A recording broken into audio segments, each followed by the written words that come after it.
बुद्ध का एक शिष्य बुद्ध के संदिग्ध में 6 वर्षों से था। वो एक दिन महात्मा बुद्ध के पास आया और बुद्ध से कहा, हे बुद्ध, मुझे आपके पास 6 साल हो गए। मेरे बाद कितने शिष्य आए, उन्हें आपने इस बीच किसी एक दिशा में ज्ञान देने के लिए भेजा, लेकिन मुझे अभी तक नहीं भेजा। क्या मुझे अभी तक बुद्धत्व प्राप्त नहीं हुआ? बुद्ध मुस्कुराए और बोले, यह तो तुम्हें खुद समझना होगा कि तुम्हें बुद्धत्व प्राप्त हुआ है या नहीं। शिष्य बोला, हे बुद्ध, आपने मुझे इन 6 सालों में जो भी उपदेश दिया मुझे वो सब याद है। आपकी बताई एक एक बात मुझे याद है, आप मुझसे भी पूछ सकते हैं। मैं आपको हर उत्तर देने के लिए सक्षम हूँ। आप मुझे एक मौका तो दे ताकि मैं किसी भी दिशा में जाकर लोगों को आपके ज्ञान के बारे में भी बता सकूं। बुद्ध ने कहा, ज्ञान की बातों को याद रखने से कुछ नहीं होता जब तक आप उसे अपने आचरण में ना लाओ। जब तक आप किसी भी चीज को अपने आचरण में नहीं लाओगे, तब तक आप दूसरों को नहीं कह सकते कि वो उसे अपने आचरण में लेकर आए। शिष्य ने कहा, जो भी हो, कृपया आप मुझे एक मौका दे, आप मुझ पर भरोसा रखें। मैं सभी को अपने ज्ञान से प्रभावित कर सकता हूँ। मैं लोगों को ऐसी बातें बता सकता हूँ जिससे उनके जीवन में शांति आएगी और वो शांतिपूर्ण अपना जीवन जी सकेंगे। बुद्ध ने कहा, अभी तुम तैयार नहीं हो। जब तुम तैयार हो जाओगे, मैं तुम्हें खुद सही मार्ग पर जाने के लिए कहूँगा। शिष्य ने कहा, क्यों बुद्ध, आपने मुझे इन 6 वर्षों में इतना भी ज्ञान नहीं दिया जिससे मैं लोगों को प्रभावित कर सकूं। बुद्ध ने कहा, ठीक है, तुम पूर्व दिशा की तरफ जाओ, वहां तुम्हें एक गांव मिलेगा। उससे तुम भिक्षा मांग कर लाओ और वहां के लोगों को अपने ज्ञान से मदद करना। कल सुबह तुम वहां अकेले जाना और शाम को आकर मुझे बताना तुमने कैसे वहां के लोगों की मदद की। वह शिष्य ये सब सुनकर बेहद खुश हो गया और बुद्ध का आशीर्वाद लेकर चला गया, और वह रात भर ज्ञान समेटता रहा और मन ही मन सोच रहा था कि मैं कल ऐसे ज्ञान की छाप छोड़ूंगा कि वहां के लोगों के साथ बुद्ध भी मुझसे प्रभावित हो जाएंगे। सुबह उठकर वो महात्मा बुद्ध को प्रणाम करने गया। उन्हें प्रणाम कर वह पूर्व की तरफ निकल गया। शाम को जब वह वापस आया तो बुद्ध ने देखा कि उस शिष्य के माथे पर चोट लगी है और खून बह रहा है। बुद्ध ने उसे पट्टी की और पूछा, तुम्हें यह चोट कैसे लगी? शिष्य ने कहा कि बुद्ध, वहां के लोग बेहद दुष्ट हैं, उन्हें जरा भी बुद्धि नहीं है। मैं उस गांव में भिक्षा लेने गया पर किसी ने मुझे भिक्षा नहीं दी, सब मुझे गालियां दे रहे थे। एक व्यक्ति ने तो मुझे भिक्षा तो दी लेकिन नीचे फेंक कर और कहा, इसे उठा लो। मैंने उन्हें काफी समझाया लेकिन वह मेरी बात सुनने को तैयार ही नहीं थे। उल्टा उन्होंने मेरे साथ हाथापाई की जिससे मुझे चोट लग गई है। बुद्ध, आप मुझे दूसरी जगह भेजें जहां के लोगों में बुद्धि हो, इस तरह ना हो। बुद्ध उसकी बात सुनकर मुस्कुराए और बोले कि अगर तुम्हें दूसरे गांव में भी ऐसे ही लोग मिले तब तुम क्या करोगे? शिष्य ने कहा, हे बुद्ध, ऐसे लोगों को कोई ज्ञान नहीं दे सकता। वह लोग अज्ञानी हैं, उन्हें कौन समझाए? बुद्ध ने कहा, वह लोग अज्ञानी नहीं बल्कि ज्ञानी हैं।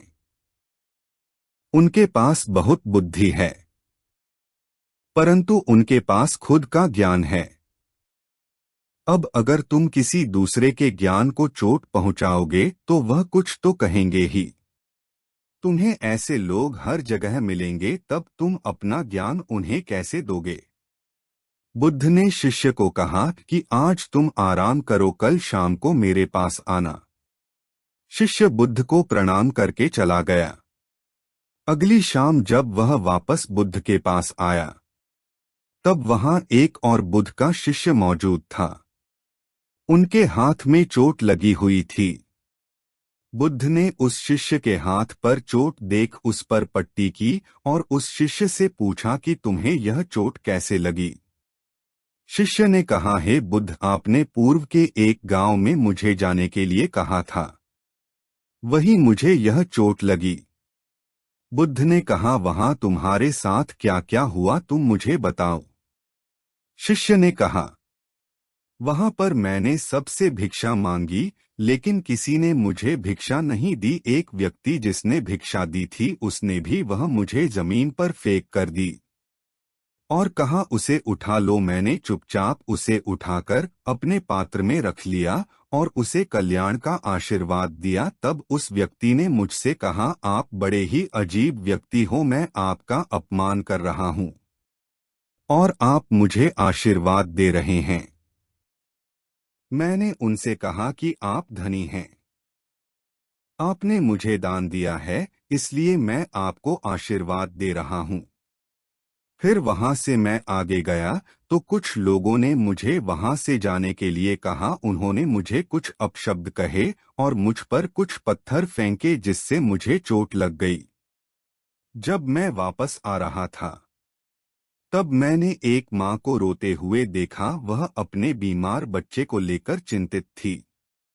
मैं तुरंत जंगल से जाकर उसके लिए जड़ी बूटी ले आया, लेकिन वहां के लोग मुझे जड़ी बूटी देने नहीं दे रहे थे। फिर मैंने उनसे विनती की कि वह मुझे उस बच्चे का इलाज करने दें। उसके बाद वो जैसा कहेंगे मैं ठीक वैसा ही करूंगा। फिर जिस व्यक्ति ने मुझे भिक्षा दी थी उसने गांव वालों को समझाया। तब उन्होंने मुझे उस बच्चे को जड़ी बूटी लगाने दी। उसके बाद वह बच्चा ठीक हो गया। फिर गांव वालों ने मुझसे अपने किए गए अभद्र व्यवहार के लिए क्षमा मांगी और मुझे धन्यवाद कहा। फिर मैं वहां से वापस आ गया। हे बुद्ध, आपसे एक विनती है।